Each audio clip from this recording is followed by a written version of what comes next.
जनता के लिए खपते हुए तो नहीं दिखते, जनार्दन के लिए खपते हुए जरूर दिख रहे हैं। उस व्यक्ति का नाम है जनार्दन रेड्डी। और वो जनार्दन जो है, जिसके विषय में आज हम चर्चा कर रहे हैं, भले ही वो 35,000 करोड़ के घपले का आरोपी हो, भले ही उस जनार्दन के खिलाफ सीबीआई समेत 20 मामले लंबित हों, भले ही उस जनार्दन ने भारत के जंगलों और खदानों में अवैध खनन करके उन्हें बर्बाद कर दिया हो, प्रधानमंत्री उस जनार्दन के लिए आपको खपते हुए दिखेंगे।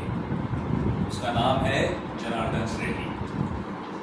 अब ये जनार्दन रेड्डी साहब जो हैं, कोई भाजपा वॉशिंग पाउडर के नए ग्राहक तो हैं, बड़े पुराने ग्राहक, लेकिन इस हफ्ते फिर से उन्होंने इस वॉशिंग पाउडर की सब्सक्रिप्शन को रिन्यू किया ताकि वो सारे दाग धो सके।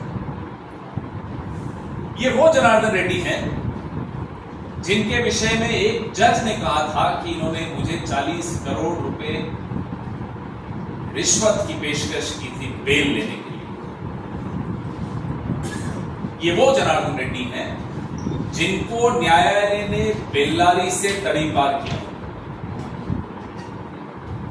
वो जनार्दन रेड्डी गृह मंत्री के साथ खड़े होकर कल मुस्कुरा रहे थे, तो तस्वीरें हमने देखी।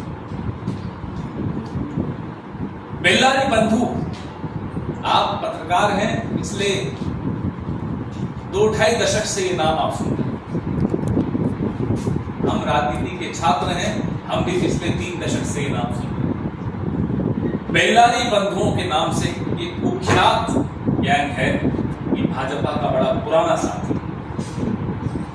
1998 में, मैं थोड़ा सा इतिहास के उस दौर में आपको ले जाना चाहता हूं। 1998 में जब स्वर्गीय श्रीमती सुषमा स्वराज जी ने माननीय सोनिया जी के खिलाफ चुनाव लड़ा था, तब सुषमा स्वराज जी के चुनाव प्रचार की तमाम जिम्मेदारी इन बेल्लारी बंधुओं ने संभाल ली थी। और 98 के उस चुनाव के बाद भाजपा ने इन्हें संभाल लिया। ये इनका रिश्ता है भाजपा से, बेल्लारी बंधुओं का।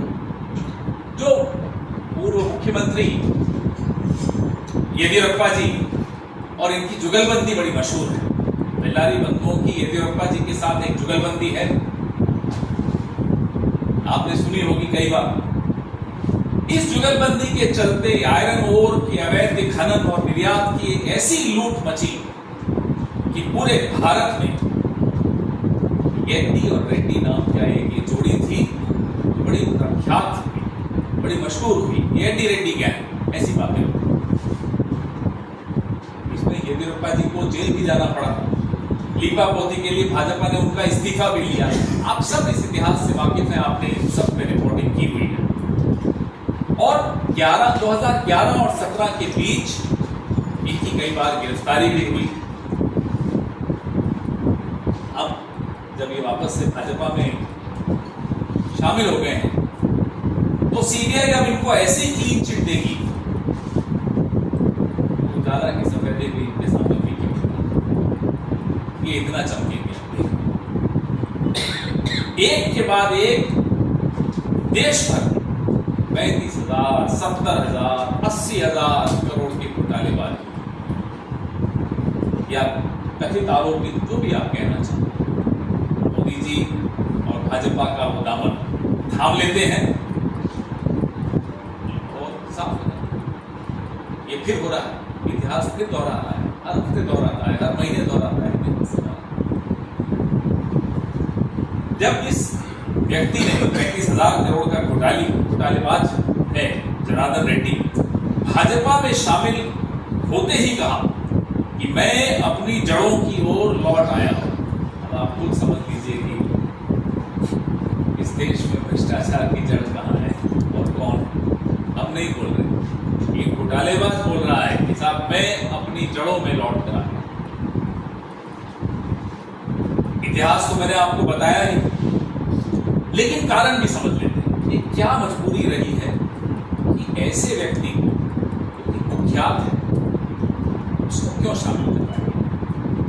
आपने देखा कि माननीय सर्वोच्च न्यायालय ने इलेक्टोरल बॉन्ड के चंदे पर बैन लगाया, उसको गैर संवैधानिक करार किया, उसको गैर कानूनी करार किया।